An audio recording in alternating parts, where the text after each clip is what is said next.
ভুলতে পারি না। আজকে ওয়াজটা আল্লামা সাইদি সাহেব হুজুর যেইভাবে স্টার্ট করেন, আমি ওইভাবে স্টার্ট করলে আপনাদের হৃদয় মন কিছুটা শীতল হবে তো ইনশাআল্লাহ। আলহামদুলিল্লাহি নাহমাদুহু ওয়া নাস্তাঈনুহু ওয়া নাস্তাগফিরুহু ওয়া নু'মিনু বিহি ওয়া নাতাওয়াক্কালু আলাইহি ونعوذ بالله من شرور أنفسنا ومن سيئات أعمالنا من يهده الله فلا مضل له ومن يضلله فلا هادي له ونشهد أن لا إله إلا الله ونشهد أن محمدا عبده ورسوله الذي أرسله بالحق بشيرا ونذيرا وداعيا إلى الله بإذنه وسراجا منيرا فقد قال الله تعالى في كلامه المجيد والفرقان الحميد أعوذ بالله من الشيطان الرجيم بسم الله الرحمن الرحيم إن الله وملائكته يصلون على النبي يا أيها الذين آمنوا صلوا عليه وسلموا تسليما اللهم صل على سيدنا مولانا محمد وعلى آل سيدنا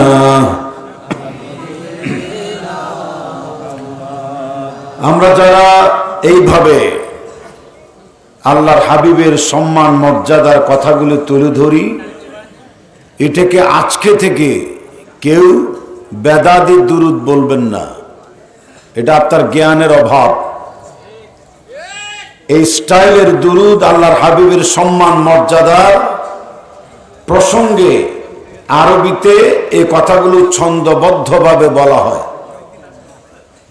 এই দুরুদ একে তিরস্কার করবেন না। ইন্টারন্যাশনাল দুরুদ হচ্ছে দুরুদ ইব্রাহিমী, এটা আমরা 5 ওয়াক্ত নামাজে তো পড়ি, এর বাহিরেও আল্লাহর হাবিবের সম্মান মর্যাদাকে কেন্দ্র করে যা আল্লাহুম্মা সাল্লি আলা বলে আমরা যা পড়ি, এটা দোষের কিছু নয়। আপনি অর্থগুলি খেয়াল করবেন নিজ ইচ্ছে করে, তাহলে আপনি নিজে তওবা করবেন। আল্লাহর হাবিবের শান এই দুরুদকে আমরা কেন ঘৃণা করি, এটা আর করা যাবে না। তোমার আমার প্রিয় নবীজি যার তুলনা চলে না, ঠিক কিনা? আল্লাহর হাবিবের সাথে এই দুনিয়ার কোন মানবীর তুলনা চলে? আরো জোরে বলেন। আল্লাহর হাবিবের সাথে এই দুনিয়ার কোন নেতা নেতুনির তুলনা চলে? এটা আওয়াজ করে বলা যাবে যে চলে। সুতরাং সকল সৃষ্টির শ্রেষ্ঠ নবীজি যার তুলনা চলে না, এই দুনিয়ায় তিনি দিলেন শান্তি সুখের ঠিকানা। আল্লাহুম্মা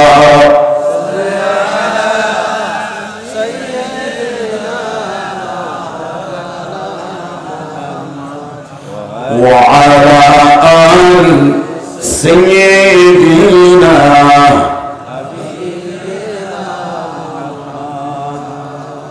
এই কথার মাধ্যমে আল্লাহর হাবিবের শান ও মান মর্যাদা এই দুনিয়ার সকল নেতার নেতৃত্বের চাইতেও আকাশচুম্বী সম্মান ও ভারী এবং সাথে সাথে গণগ্রহণযোগ্যতম আল্লাহর হাবিব শ্রেষ্ঠ নবী, এটাই বোঝানো হচ্ছে। জোরে কোন আলহামদুলিল্লাহ। তিনি আমাদের সাইয়্যিদিনা, আমাদের লিডার, আওয়ার লিডার। তিনি আমাদের মাওলা, পথ প্রদর্শক, আমাদের অভিভাবক দিনের পথে। এই কথাই তো এখানে বলা হচ্ছে। ক্ষতির কিছু নাই, হিংসার জন্য হিংসামি করা যাবে না। আমি আমার রচিত আরেকটা ছন্দ আপনাদেরকে নিয়ে পড়ব। আমার প্রথমটা বলার পর দ্বিতীয় শুরু করলে আবার আপনারাও আমার সাথে সুর মিলাবেন। যেখানেই থাকো, যেভাবেই থাকো, নবীর আদর্শ মেনে নাও। আল্লাহর হাবিবের আদর্শের চাইতে দুনিয়া আর কোন আদর্শ আছে? জোরে বলেন। দেশ, সমাজ, রাষ্ট্র পরিচালনার আর কোন সৌন্দর্য, নিয়ম কানুন আছে জগতে? সুতরাং যেখানেই থাকো, যেভাবেই থাকো, নবীর আদর্শ মেনে নাও। তাতেই শান্তি, তাতেই মুক্তি, যদিও তুমি মরে যাও। আল্লাহুম্মা। চমৎকার, আর জোরে। ওয়া আলা আলি সাইয়্যিদিনা। সুবহানাল্লাহ, আলহামদুলিল্লাহ, লা ইলাহা ইল্লাল্লাহ। জোরে সুবহানাল্লাহ, লা ইলাহা ইল্লাল্লাহ, লা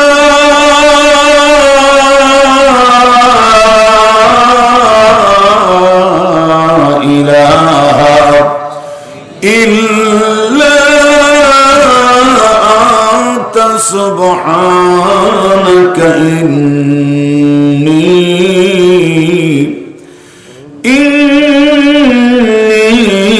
কুনতু মিনাজ জালিমিন। আল্লাহু আকবার। লা ইলাহা ইল্লাল্লাহু মুহাম্মাদুর রাসূলুল্লাহ সাল্লাল্লাহু আলাইহি ওয়াসাল্লাম।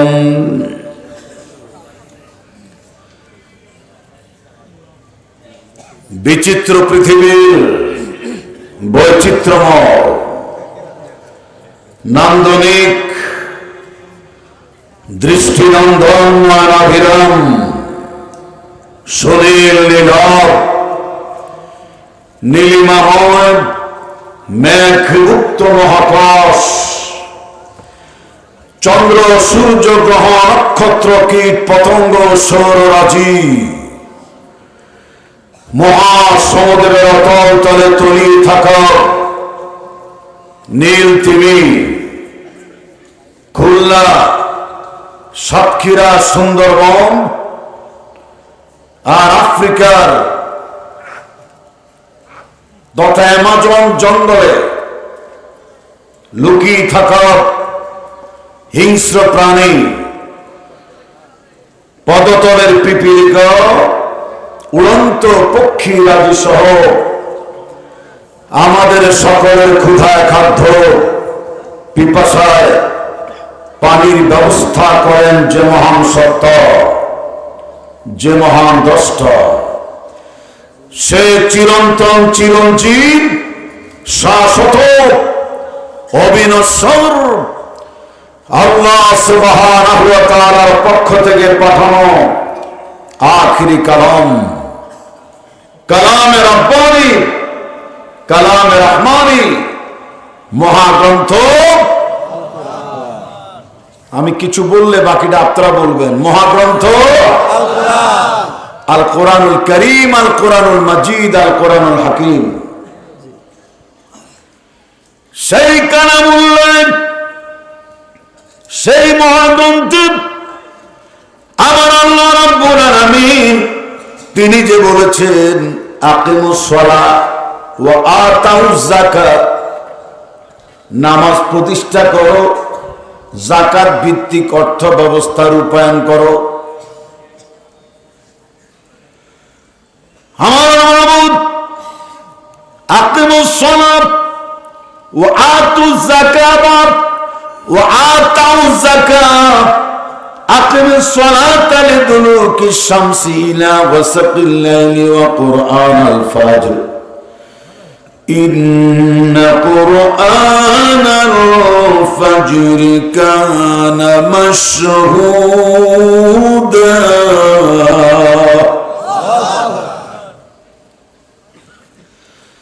এই যে নামাজের কথা বারবার তিনি বললেন, এই নামাজ আমি যদি পড়ি কেন পড়ব, কি কারণে পড়ব, কোন দুঃখে কোন দরকারে, কষ্টটা কি।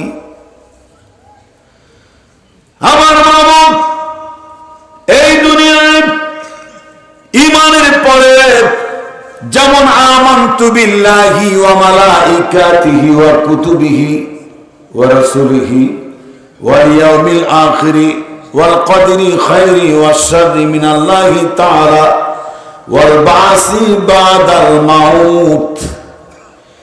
এই যে অনেকগুলো জিনিসের উপরে ঈমান আনলে পরে আমি মুমিন। জোরে বলেন আমার কি পরিচয় হবে? মুমিন। জোরে বলেন কি পরিচয়? মুমিন হবে। আর কোরআনুল কারীমের এ টু জেড আলিফ লাম মিম, সূরা বাকারা থেকে সূরাতুন নাস পর্যন্ত 6666টি আয়াত। এর মাধ্যমে যদি আমরা দেশ সমাজ রাষ্ট্র পরিচালনা করি, ব্যক্তিগত জীবন, পারিবারিক জীবন, সামাজিক জীবন, রাষ্ট্রীয় জীবন, আন্তর্জাতিক জীবন তথা জন্ম থেকে শুরু করে আজ থেকে মরণ অবধি জীবনের খাওয়া দাওয়া, উঠা বসা, চালচলন, ব্যবসা বাণিজ্য, চিন্তা চেতনা, নৈতিকতা, সাংবাদিকতা, ব্যাংকের জিএমজিএম, হাইকোর্ট, জজ কোর্ট, নিম্ন আদালত, উচ্চ আদালত, গ্রাম্য আদালত, যেই যেখানে বিচার কার্য পরিচালনা করি না কেন, চেয়ারম্যান বলেন, মেম্বার বলেন, কমিশনার বলেন, কাউন্সিলর বলেন, সেনা প্রধান থেকে শুরু করে নৌ প্রধান, র্যাব প্রধান থেকে শুরু করে প্রধানমন্ত্রী, মন্ত্রী পরিষদ থেকে শুরু করে বর্তমান 2024 সালের 5ই আগস্ট এই ছোট্ট সোনার বাংলাদেশ 68,000 গ্রাম সম্বলিত 56,000 বর্গ মাইলের ভারত পরিবেষ্টিত, 3 দিক ভারত, একদিক বঙ্গোপসাগর আর মিয়ানমার কর্তৃক পরিবেষ্টিত, নাফ নদী কেন্দ্রিক পরিবেষ্টিত এই ছোট্ট সোনার বাংলাদেশ। এই বাংলাদেশটা স্বাধীনতা, নতুন করে স্বাধীনতা অর্জন করার পরে অন্তর্বর্তীকালীন সরকার প্রধান ডক্টর ইউনূস আর উপদেষ্টা মণ্ডলী যারাই যেখানে যে কোনো দায়িত্ব থাকুক না কেন, এই মানুষগুলির উপরে আল্লাহর পক্ষ থেকে 30 পারা কোরআন আর 86 তারারকে জীবন যাপন করা নফল নাকি ওয়াজিব? ফরজ। গুড। ফরজ না ওয়াজিব? সুন্নত না নফল? ফরজ। এই ফরজিয়তের উপরে ভিত্তি করে আমাকে আপনাকে অবশ্যই মসজিদমুখী জিন্দেগি যাপন করা লাগবে। আমি নামাজ আর মসজিদ কেন্দ্রিক আলোচনা কেন নিয়েছি জানেন? আমি একজন দায়িত্বশীল বক্তা। এই মাহফিলটা আজকে সাতক্ষীরা, কয়ক্ষীরা? নিজের নাম, নিজের থানা, নিজের এলাকা একটু জোরে বলেন না। ডাইন বাম থেকে কয়ক্ষীরা? আরো জোরে। জামানার পরিবর্তন, দেশের পথ পরিবর্তনে সাতক্ষীরার এখন 8ক্ষীরা পাওয়া যায় না। সাতক্ষীরা অথবা 6ক্ষীরা। এই সাতক্ষীরা পরান্দ আগুরদানি মাদ্রাসা পরান্দ, এই পরান্দ বাজার দারুল উলুম কি নাম মাদ্রাসা? কারণ মাদ্রাসা, কওমি মাদ্রাসা। ওখানে রবিউল ইসলাম অত্যন্ত নেককার পরেজগার একজন বান্দা, মুহাক্কিক আলেম। আমি তার সম্মান দিই, শ্রদ্ধা করি। মক্কা শরীফ উমরা যাওয়ার পরে আমাকে ফোন দিয়েছে মাহফিল সংক্রান্ত। এবার ফেব্রুয়ারির 2 তারিখে ভিংড়ি ওরানি নাগরানিতে একটা মাদ্রাসা চলে, ওখানে আমাকে দাওয়াত দিয়েছে ফেব্রুয়ারির কয় তারিখ? কথা কয় না রে? 2 তারিখে। এই মাহফিলে, ওনার মাহফিল এখন এসেছি। আবার আগরদাড়ে খালপাড় ওই জায়গা আমাকে দিয়ে তিনি মাহফিল করেছেন। গত বছর পর পর 2 বার তিনি আমাকে এনেছেন 2টা মাহফিলে। এই যে পরান্দ আজ আপনারা আনলেন বাজার কমিটি আর যুব সমাজ, ঠিক না? বাজার মসজিদ কমিটি এবং যুব সমাজ। আমি সেইটা মাথায় রেখে যেই বিষয়গুলি আপনাদের সামনে স্পষ্ট করে তুললে আমার আগমনের হকটা আদায় হবে, সেই দায়িত্ববোধের জায়গা থেকে বিবেচনা করে আমি আয়াতগুলো নিচ্ছি, কথাগুলো গুছাইয়ে দিচ্ছি। আমাকে বলুন তো শুনি, চন্দ্র, সূর্য, গ্রহ, নক্ষত্রপুঞ্জ, রাত এবং দিন, দিন এবং রাত, শীত, গ্রীষ্ম, বর্ষা, শরৎ, হেমন্ত থেকে শুরু করে 6 ঋতুকালীন যা যা আল্লাহর কাছে পরিবর্তন হয়ে আমাদের মাঝে আসে, এইগুলি আমরা সাদরে গ্রহণ করার ব্যাপারে কোনো আপত্তি আছে? জোরে বলেন।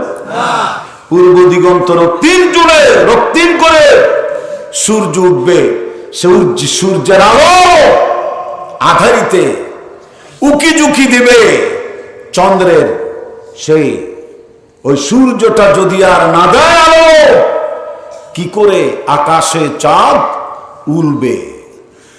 ওই চন্দ্রের স্নিগ্ধ আলো, সূর্যের মিষ্টি তাপ আর দ্বীপরের খরতাপ, গরমাক্ত দেখো, এরপর আল্লাহর দেওয়া বর্ষা বদলের পানি, এইগুলো ডিসিএসপি, পুলিশ কমিশনার থেকে শুরু করে সাংবাদিক মহল, শিক্ষক, কাউন্সিলর, কমিশনার, এইগুলো গ্রহণ করার ব্যাপারে, আর এগুলো যেমন ইচ্ছে তেমন চলে, এই ব্যাপারে কারো হাত নাই, বক্তব্য নাই, সে নাই, গ্রহণ করে কোনো উপায় নাই, বাধ্যতামূলক। সূর্যের আলো, চন্দ্রের আলো, শীত, গ্রীষ্ম, বর্ষা, বাদলের শিকার সে হলে কিচ্ছু যেমন বলার নাই, ঠিক এমনি করে 5 ওয়াক্ত নামাজ একবার নয়, 2 বার নয়, 82টি বার কোরআন শরীফে যেখানে বলা হয়েছে সেখানে সকল সেক্টরের সকল শ্রেণী পেশার মানুষ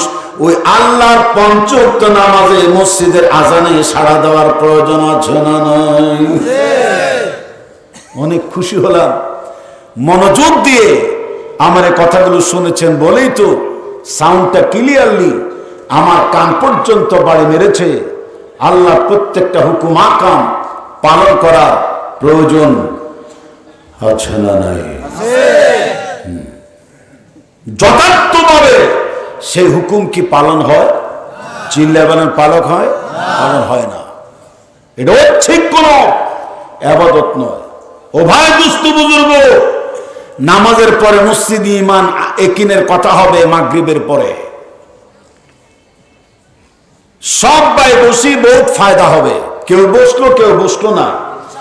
আল্লাহর প্রত্যেকটা হুকুম কি এরকম ভাই দুস্থ বুজুর্গের মতো কথা বলে না?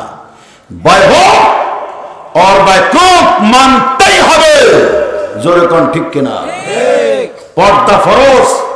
এতে কি শুধু আমি খন্দকার মাহবুবুল হকের বোন লাইগা, বোনের লাইগা, মায়ের লাইগা, এটা কি খালেদা জিয়ার জন্য আল্লাহ ফরজ করে নাই? এতদিন কথা বলতে পারি নাই, আকার ইঙ্গিতে বলল, জেলখানায় ঢুকাইতো, হাত কড়া, পা বেড়ি লাগানো হতো। এখন কি হক কথা বলার ক্ষেত্রে আর কোন হিকমত নামের কথা গোপন করার সুযোগ আছে? চিল্লে বলেন না। এই পর্দা প্রথা কার পক্ষ থেকে? আল্লাহর পক্ষ থেকে। চিল্লে বলেন আল্লাহর পক্ষ থেকে। আমাদের বিএনপির ভাইরা মাহফিলে আসে না? আমাদের আওয়ামী লীগের ভাইরা মসজিদ সদস্য, তারা টাকা পয়সা দেয় নাই? ওদের কি ঘৃণা করার কোন সুযোগ আছে? এদেরকেও বানাইছে কে? আল্লাহ। চিল্লে বলেন আল্লাহ বানাইছে। ওই বেগম জিয়ার উপরে এই সুন্দর সাজানো সুন্দরী নারী বারবার প্রধানমন্ত্রী হয়েছে, শেখ হাসিনা প্রধানমন্ত্রী হয়েছে। আমি সব সময় বলি, আল্লাহর হুকুমকে বায়রট করে, আল্লাহর নীতিমালাকে বৃদ্ধাঙ্গুলি প্রদর্শন করে পর্দা প্রথার বাহিরে এসে কোন নারী যদি জনসভা বক্তব্য দেয়, ভাষণ দেয়, নাচে এবং গায়ে কুদে, ওই নারীদেরকে আল্লাহ রাব্বুল আলামিন পরকালে তাদের পেটটা এত বড় করে ফুটবলের মতো, বোটকা মাছের মতো বড় করবে। আর প্রত্যেকটা বেপরদা নারীর পেটের ভিতরে অবৈধ সন্তান কিলবিল করতে থাকবে। যেরকম নাউজুবিল্লাহ। শুনেন, মন করে শুনুন। আমরা আগে যেমন কথা বলেছি, আলহামদুলিল্লাহ এখন ওই সুরে কথা বলছি। লোক ছুটে এসেছে, নীরব নিস্তব্ধ ভাবে কথাগুলো শুনছে।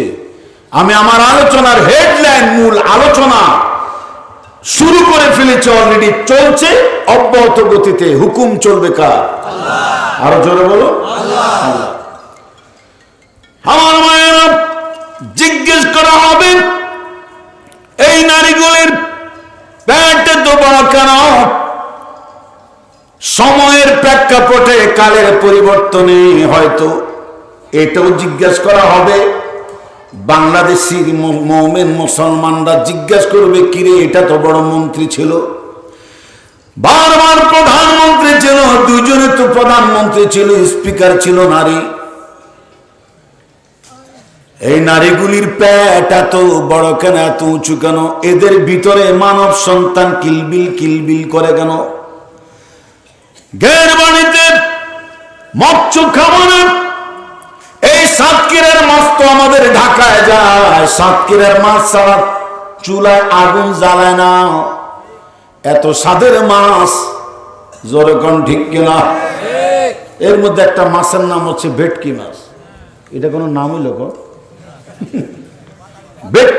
এটা কিনা কি মাছ? পাতারি মাছ, কোরাল মাছ মনে হয়, এরকম মানে খুব মজার মাছ। এই যাকে জানে আটকা পড়া মাছগুলি যেমন ছুটাছুটি করে বের হওয়ার জন্য ওই নারী পেটের ভিতর থেকে অসংখ্য সন্তান কিলবিল করে পেটের মধ্যে গুতা মারে বেরিয়ে আসার জন্য।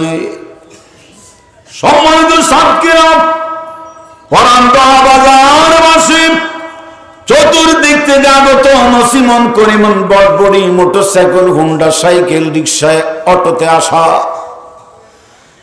আর প্রান্তীয় শ্রোতা মন্ডলী, ওদেরকে জিজ্ঞেস করা হবে নারীর পেটে এত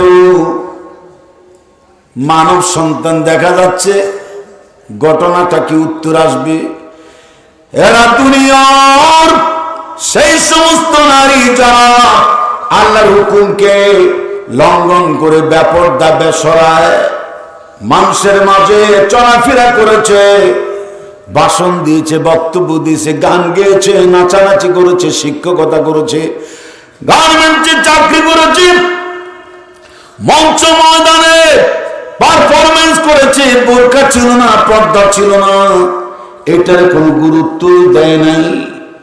বরং এমন জঘন্য অবস্থার সৃষ্টি হয়েছে, বোরকা পরে কেউ যদি দিনী দাওয়াতি কার্যক্রমে বাড়ি বাড়ি ঘুরে কোরআন হাদিসের বৈঠক করেছে, ওদেরকে পর্যন্ত গ্রেফতার করে থানায় নিয়ে যাওয়া হয়েছে।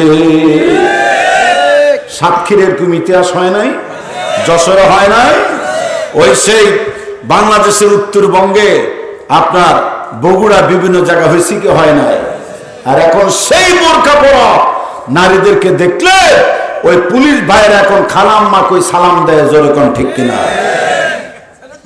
সেলুট মারে। এই দিন দিন না, আরো দিন আছে, এই দিনের ঠেললে নিবে ওই দিনের কাছে। এক মাগে কি যায় না, কথা কয় না, এক মাগে।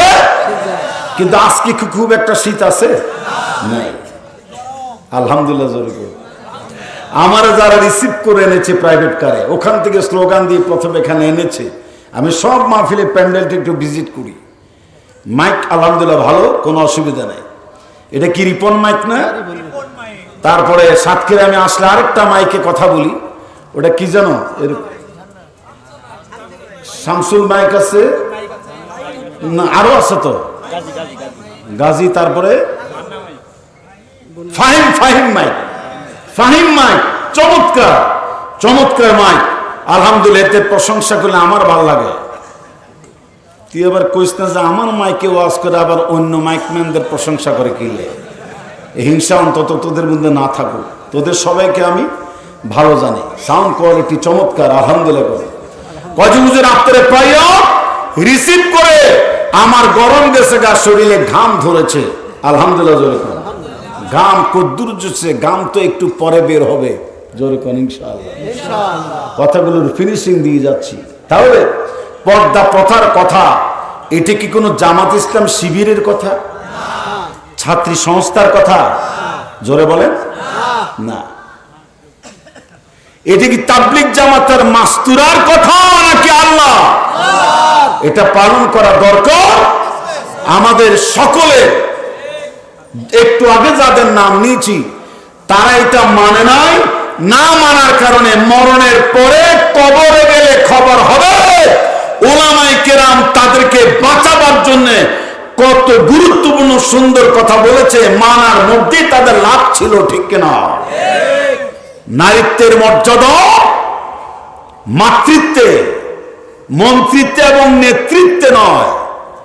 আপনারা আমার সাথে একটু জবানটা খুলে, ইয়াং জেনারেশন যুবক, আমি তোমাদেরকে অন্ধকারে দেখতে পাচ্ছি না, একদম খন্দকারের কাছে আসো, সব আসো, এদিকে এদিকে আসো, আমার ভালো লাগতেছে, আসো, চেয়ার নিয়ে আসো, চেয়ারম্যান টুলমুল যা আছে আসো, এখানে আসো, চলে আসো দ্রুত। আরে ফার্মের মুরগি খাইয়া নাই তো, কিছু নাই তো। হ্যাঁ, বাংলার জমিন থেকে সকল বাতিল মতাদর্শের অবসান ঘটে কোরআন সুন্নাহ রাজ কায়েম করবে, এটাই প্রমাণ দিচ্ছে আজকের এই মাহফিলের জনসমুদ্র। আমার আল্লাহ এইভাবে কবুল করুক, জোরে বলুন আমিন, আরো জোরে বলুন আমিন। সম্মানিত ভাইরা, চলবে আলোচনা কতক্ষণ?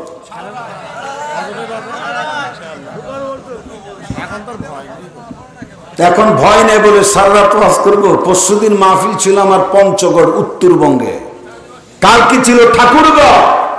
ওখান থেকে ফজরের আজানের পর রওনা দিয়ে একটু আগে আসছি আপনাদের সাতক্ষীরা ফরান্দা। আপনাদের কষ্ট বেশি হয়েছে না আমার কষ্ট বেশি হয়েছে? জি, আমি যতক্ষণ কথা বলবো ততক্ষণেই আপনারা শ্রদ্ধার সাথে শুনবেন। এই প্রমাণ আমি আরো আগেও দেখেছি আমার মাহফিলে। জোরে কোন আলহামদুলিল্লাহ। সম্মানিত ভাইরা আমার, আমি যে কথা বলছিলাম, আমার বয়স 55 থেকে 60-এর কাছাকাছি। আমি ওয়াজের টান দিলে নাকি কয় যে কোনো যুবক 25-30-এর যুবক নাকি ওয়াজ করতেছি, এটা মনে হয় মাইকে। ঠিক আছে, আলহামদুলিল্লাহ। এটা কার দয়া? আল্লাহর দয়া। কোরআনের কিছু টান আসবে, হৃদয়টা শীতল হয়ে যাবে আজ। জোরে কর ইনশাআল্লাহ। আর একটা চুমুক দেই, সময় পাচ্ছি না তোরে ভাই, এরকমই নিয়ে আসবা।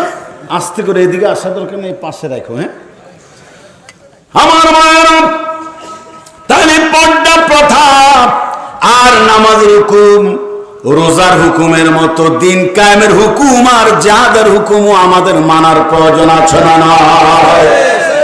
আল্লাহর কসম, এটা হেফাজতের উপরে দায়িত্ব নয় শুধু।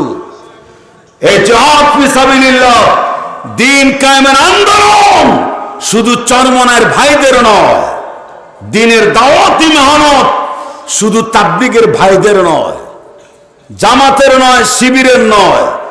কোরআন শরীফে যেমন আকিমিস সালাত, নামাজ প্রতিষ্ঠিত করো, সালাত কায়েম করো, ঠিক এইভাবে আমরা যেরকম 5 ওয়াক্ত নামাজ পড়ি, জুমা, শুক্রবারে, তারাবিতে, আপনারা আমাকে বলেন তো দেখি, সর্বত্র এইভাবে কোরআন সুন্নাহ রাজ কায়েমের জন্য ইমাম এবং মুয়াজ্জিনের নেতৃত্বে, মুসল্লিদের নেতৃত্বে, ডিসিএসপির নেতৃত্বে, থানার ওসি আর সেনা প্রধানের নেতৃত্বে, বাংলাদেশ সরকারের নেতৃত্বে ময়দানে কোরআন সুন্নাহ রাজ প্রতিষ্ঠার আন্দোলনে সবাইকে সমানভাবে ঝাঁপিয়ে পড়ার প্রয়োজন আছে না নয়? তার সাথে যদি আপনাদের শরীক থাকতে হয়, আপনাদেরও নামতে হয়, টাকা দিয়ে, পয়সা দিয়ে, মাল দিয়ে। এখন আমি জান চাইবো না, জান বহুত দিয়ে লাগছে, ঠিক কিনা? এখন আর জানের কথা দরকার নাই, রক্ত দেব না, রক্ত দেওয়ার দিন শেষ। এখন প্রয়োজনে রক্ত চোষণ করব, চোষণ। তায়েফের ময়দানে রাসূল পাক সাল্লাল্লাহু আলাইহি সাল্লামের শরীর থেকে রক্ত পড়েছে কয়বার? বেহুশ হয়েছে কয়বার? নির্যাতন হয়েছেন 3 বার, বেহুশ হয়ে পড়ে গিয়েছেন। ওই জায়গায় আমি গিয়েছি, ওই বড় বড় পাথরের নিচে, যেখানে নবীজির উপরে সবচেয়ে বেশি পাথর পড়েছে, বড় বড় পাথর, বেহুশ হয়ে গিয়েছেন। ওই জায়গাটা আমি দেখেছি, কত বড় পাথরীয় অঞ্চল, এরকম উঁচু পাথরীয় পাহাড় আমি ইরানে দেখেছিলাম। তারপরে এবার 7 সিস্টার, সেই অরুণাচল প্রদেশ, মেঘালয়, ওই দিক দিয়ে দার্জিলিং, তারপরে গ্যাংটক, সিকিম, তারপরে ওই দিক দিয়ে আপনার অরুণাচল প্রদেশ, যতগুলো পাহাড়ি অঞ্চল আছে, ওই পাহাড়ের চাইতে বড় বড় পাহাড় তায়েফের জমিনে, ওই পাহাড়গুলো চাপ দিয়ে তায়েফবাসীদেরকে জীবনের মতো মাটির তলদেশে দাবি দিতে চেয়েছেন ফেরেশতা, ওই অনুমোদন চেয়েছেন। আল্লাহর হাবিব তা করতে দেন নাই। এই জন্য করতে দেয় নাই, এই জন্য করতে দেয় নাই। আমি যদি বদদুয়া দিই, তোমাদেরকে অনুমতি দিয়া তায়েফের এই বিদ্রোহী গ্রুপকে মেরে ফেলি, তাহলে আমি নবী কার কানে পৌঁছাবো? লা ইলাহা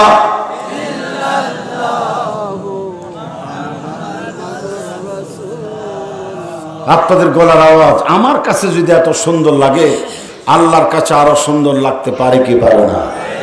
আবার পড়েন, লা ইলাহা ইল্লাল্লাহু মুহাম্মাদুর রাসূলুল্লাহ সাল্লাল্লাহু আলাইহি ওয়াসাল্লাম। ও আমার সাতক্ষীরাবাসী, রক্ত দিয়েছে, জীবন দিয়েছে। এরপরে আল্লাহর হাবিব যখন ক্ষমতা অর্জন করেছেন, তখন তিনি রক্ত চোষণের ক্ষেত্রে কোনো আপত্তি করেন নাই।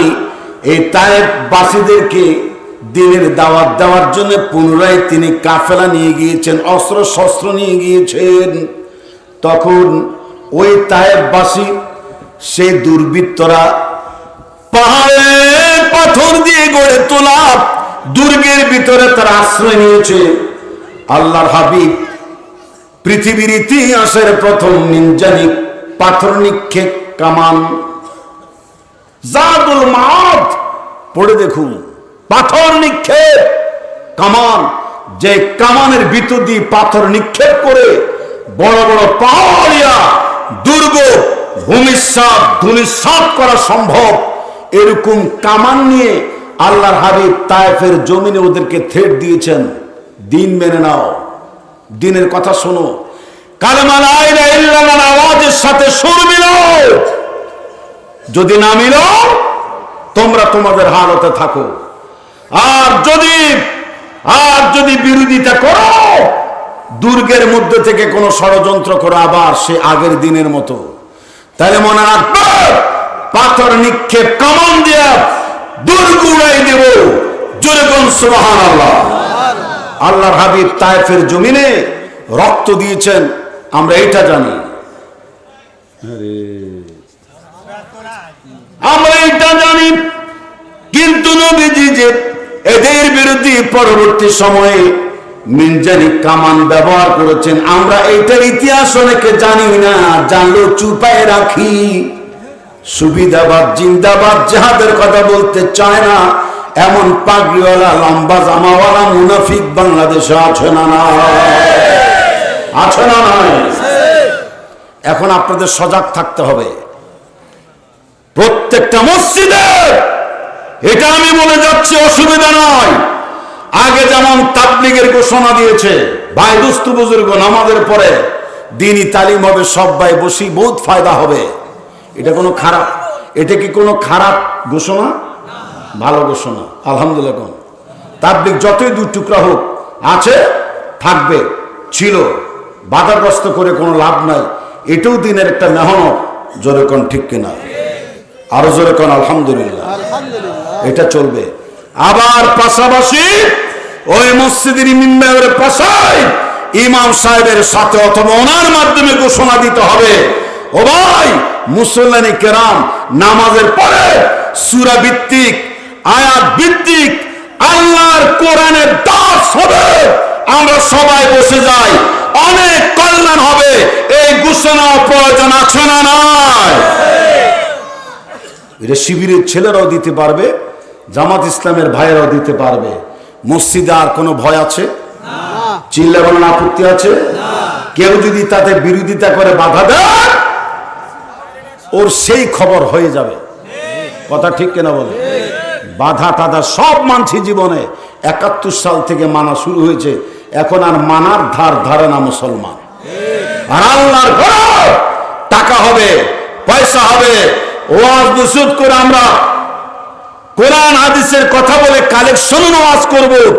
সেই মসজিদে শুধু সারা বাংলাদেশের জুমা মসজিদ নয়, বিগত সরকার অত্যন্ত সুন্দর করে দৃষ্টিনন্দন যতগুলো মডেল মসজিদ তৈরি করেছে, সেই মসজিদের মুসল্লি, ইমাম, খতিবের মিম্বাররাও এখন থেকে বাংলাদেশে কোরআন সুন্নাহর পক্ষে দ্বীন কায়েমের খুতবার আওয়াজ তুলতে হবে। কথাগুলো ঠিক আছে? এগুলি প্রয়োজন আছে।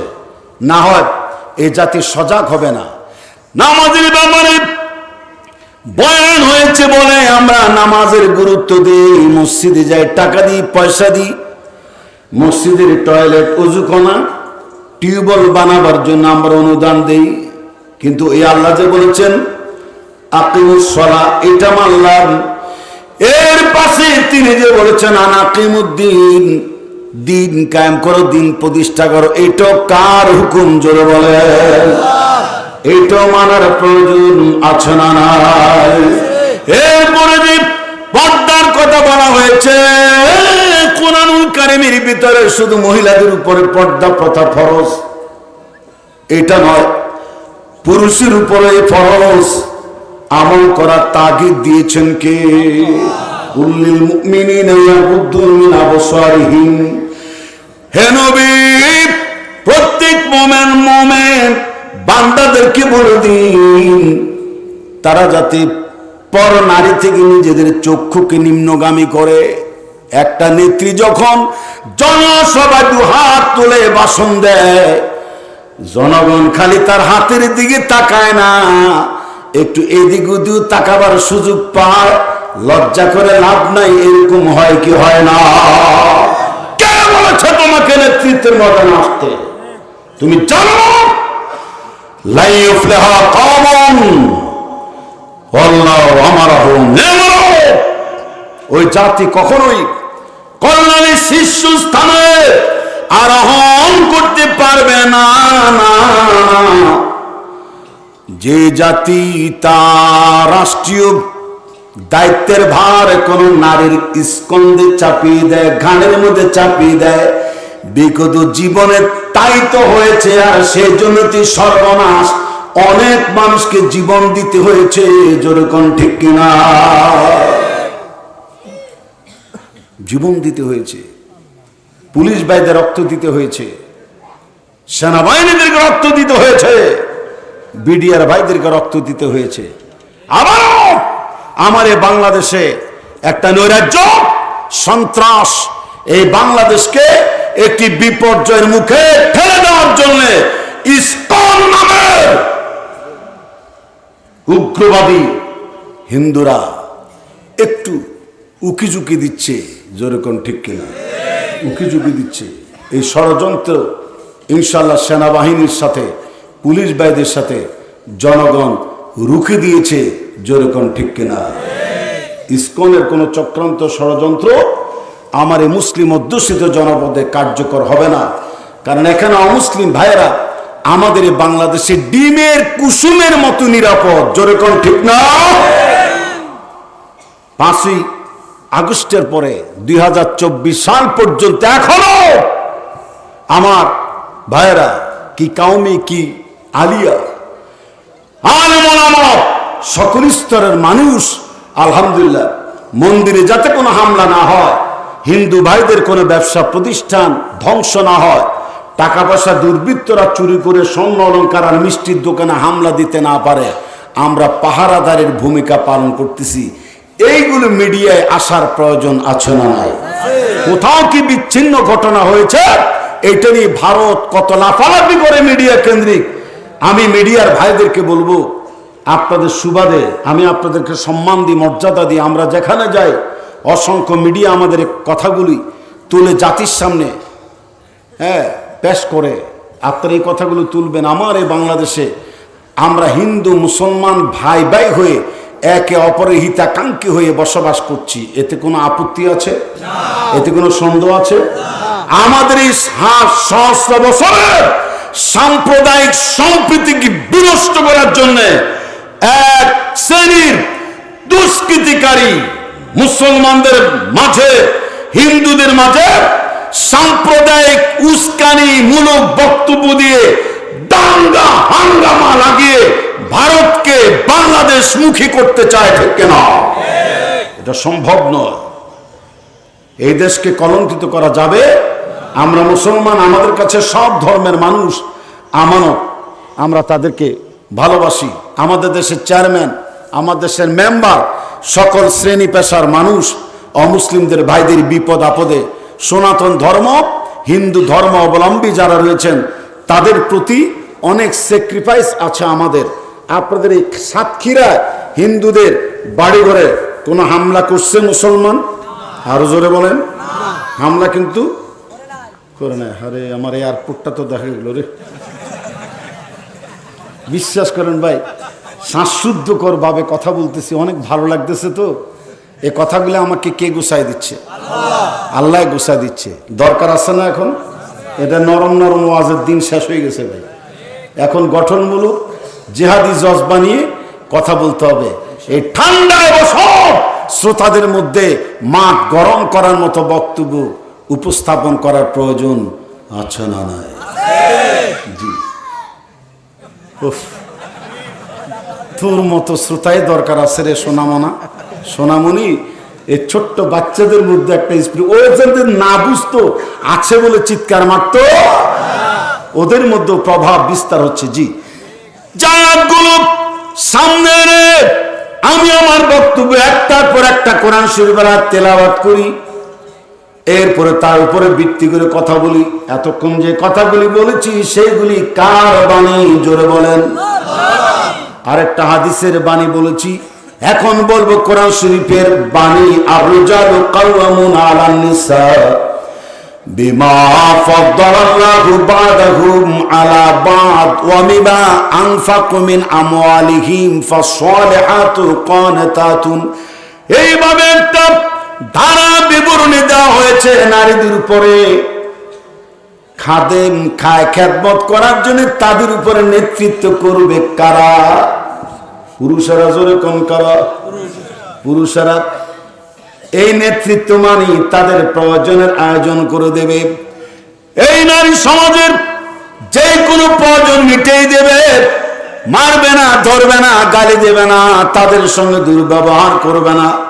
তাদের খরপোশ, তাদের খোরপোশ, তাদের আসবাব সামগ্রী, কাপড় চোপড়, এই জাতীয় ভরণ পোষণের দায়িত্ব আমার আল্লাহ নারীর কাঁধের মধ্যে দিয়েছে। তার কারণ 10 মাস 10 দিন পর্যন্ত এই নারী একটা বনি আদমকে পেটের মধ্যে ধারণ করার যে কষ্ট, একজন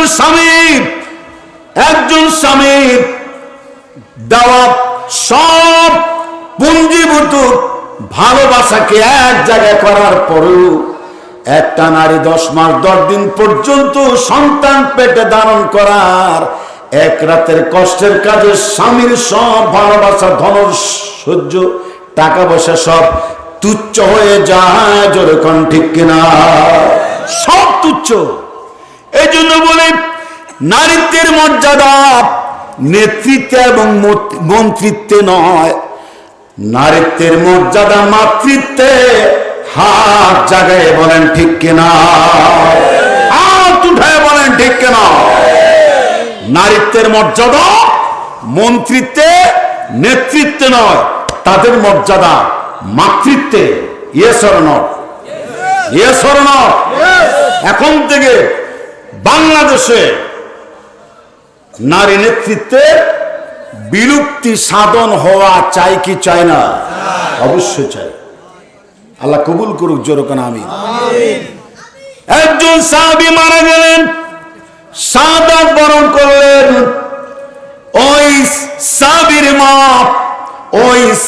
মা দুঃখিনী ছুটে এসেছেন। সবাই বলেছে আপনার সন্তান তো জিহাদের ময়দানে শাহাদাত বরণ করেছে, ও তো আর দুনিয়াতে নাই। ওই মহিলা দৌড়ে এসেছে তার শহীদ হওয়া সন্তানটার মৃত্যু লাশের কাছে এসেছে। এসে ধরধর করে চোখের পানি ছেড়ে কাঁদছে।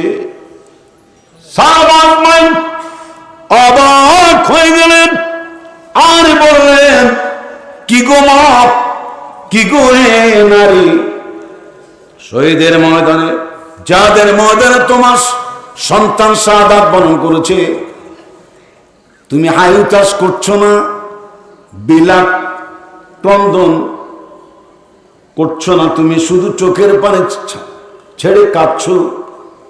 তোমার মুখটা পর্যন্ত খোলা হয় নাই, তোমার সন্তান হারিয়ে গেছে, তুমি স্বাভাবিকভাবে শুধু কাঁদছো। ও আমার মা, ও আমার বোনেরা, ও পরান্দা এলাকা সুধী মহল, একটু লক্ষ্য রাখেন। ওই মহিলাটি বলছি, জিহাদের ময়দানে আমি আমার সন্তান হারাতে পারি, কিন্তু আল্লাহর দেওয়া পর্দা লঙ্ঘন, আমি তো আমার পর্দা প্রথা, আল্লাহর যা শরম সম্ভ্রম হারাতে পারি না। কথাটার দাম কত! নিজের সন্তান হারিয়ে গেছে জিহাদের ময়দানে, মেয়েটা কান্দে না? ওই মহিলা মা কান্দে, কান্দে ঠিকই, কিন্তু বোরকা খোলা হয় নাই, নেকাব মিস হয় নাই, পর্দার সাথেও সে মোলায়েম ভাবে দুঃখ প্রকাশ করেছে। আলহামদুলিল্লাহ। আজকে করবেন না, কালকে সকালে মরুভূমির গ্রামাঞ্চল একটা ফ্যামিলিতে সন্তান মারা গেছে। ঠিক ওই মুহূর্তে একদল মেহমান তার বাড়িতে এসেছে, মেহমান তার বাড়িতে এসেছে, কিন্তু ওই মুহূর্তে তার সন্তান মারা গেছে।